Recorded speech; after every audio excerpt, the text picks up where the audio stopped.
بلا اختیار حلق میں مکھی یا مچھر وغیرہ چلا جائے تو اس کا کیا حکم ہے؟ ویڈیو شروع کرنے سے پہلے یوٹیوب پہ آپ او اے ندوی کو سبسکرائب کر لیجئے، فیس بک اور انسٹاگرام پر عزیر انصر کو فالو کر لیجئے۔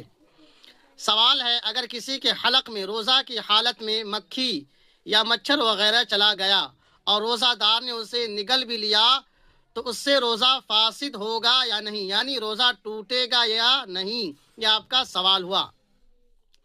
جواب ہے، اگر بلا اختیار مکھی یا مچھر وغیرہ روزہ دار کے منہ میں چلا جائے اور اگرچہ روزہ دار اسے نگل بھی لے